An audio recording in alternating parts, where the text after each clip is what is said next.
पहाड़ जंगल घेरा एक मनोरम पर्यटनस्थली सापघर। केन्दुझर जिला आनंदपुर उपखंड कोड़ीमाटी पंचायत कंतो छक ठारू प्राय 7 किलोमीटर अतिक्रम करने परी सापघर झरणाटी अवस्थित। हरिचंदनपुर ठारू बही आसीथिबा मुसळ नदी सापघर देई कंतो ठारे बैतरणी नदी सहित मिसिछि। सापघर ठारे बही जाइतिबा झरणार अपरूप दृश्य अत्यंत रोमांचकर और मनमुग्धकर। आखपाख अंचलर किछि जनाशुना पर्यटक शीत ऋतुर आगमन रे प्रकृतिर एही दुर्लभ दृश्यपटकू उपभोग करबाकू आसंती और भोजीर आसर मध्य जमाई देथांती। पाणीकोइली ठारू राजामुंडा NH 20 जातीय राजपथ घटगां निकटवर्ती कंतो छक ठारू आम न्यूज 9 टीम सापघर अन्वेषण रे अग्रसर हेउथिला। आम गाड़ी गंतव्य स्थलरू प्राय 300 मीटर पूर्वरू अटकी जाइथिला। तथापि पादचला बाटरे आमे पहुंचीथिलु कुळुकुळु नादरे बही जाउथुबा सापघर झरणा निकटरे।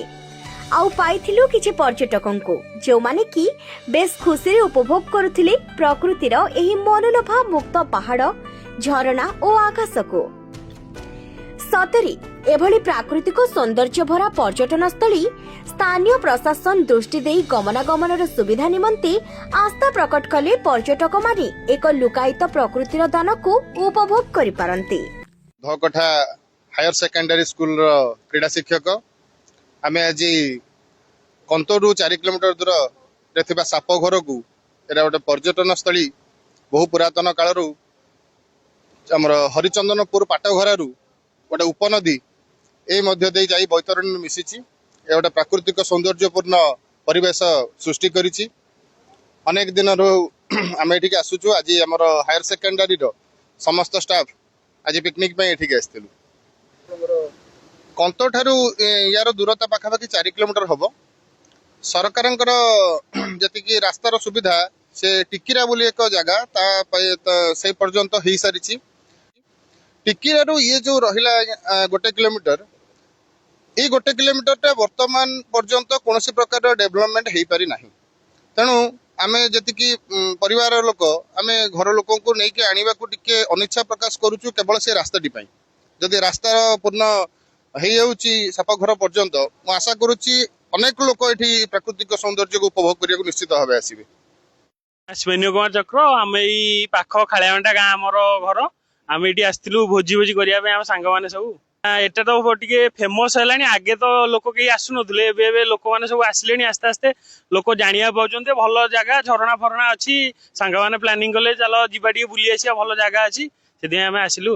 गूगल मैप रे तो यार लोकेशन किसी ना आम जापारूनी फास्ट तो सेपट को पलैलु आम लोक पचारि पचारि आसनु एठिकी आ दूरे एटा रास्ता भी माने क्लियर ना बाइक कार माने आसी पार ना से भाया जगह भी ना आसिया आ लोक भी जानी ना एते आस्ते आस्ते ना जानूँ लोक बहुत अधिक भी लोक जानी ना ये गोटे ये प्लेस अच्छी बोली आ सरकार टी दृष्टि दियंते जदि रास्ता घाट टी करते जदि लोक मैंने आसिक भोजी भात करते आ भल प्लेस भी अच्छी लोक मैंने बुलते देखते भल जगहटा। मो ना अशोक चंद्र गोछेत धकटा हायर सेकेंडरी स्कूल टीचर। एटी प्राकृतिक सौंदर्य भरपूर ये जो सापघर को आम आज आसीचु बुलवा लगी। विगत दिन में विगत वर्ष में समस्त स्टाफ आसीथिलु। शीतर आगमन जमी समस्ते चाहती गोटे सौंदर्य भरा प्राकृतिक परिवेश को जाइकी सेठी किसी समय अतिबाहित करने लगी प्राकृतिक सौंदर्यर पानी पवन एवं से जो फोटोचित्र उठे उपस्थापित करवा ये सब उद्देश्य रखिक तेणुक से आशार आम समस्त स्टाफ आज आसीचु एकजुट हो भोजी भातर आयोजन आमर चली। बहुत भल परिवेश अत्यंत मनोहर भरा परिवेश अच्छी एवं टिके एठू जदि आपण आउ टिके जिबे साडे भी बहुत बढ़िया बढ़िया जगह अच्छी एठी देखा लगी एवं फोटो उठेबा लगी। तेणुक आम आपण मान सहायता एति कहू चाहूँ आपण मैंने चाहिए आउ टिके सौंदर्यकरण करने तार केमती विकल्प व्यवस्था कले बहुत भल हो। राउल आनंदपुर फकीरपुर ग्राम आसी ये प्रथम थर आसी आज स्कूल स्टाफ सब आसीचु भोजी करने।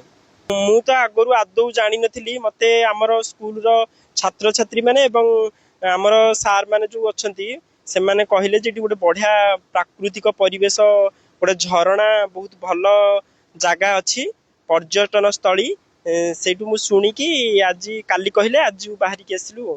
ଆସିଲା ପରେ ବହୁତ ବଢିଆ ଜାଗା, ନ ଆସିଥିଲେ ଜାଣି ହେଇନଥାନ୍ତା ଏଠି ଏତେ ସୁନ୍ଦର ଜାଗା ଅଛି ବୋଲି।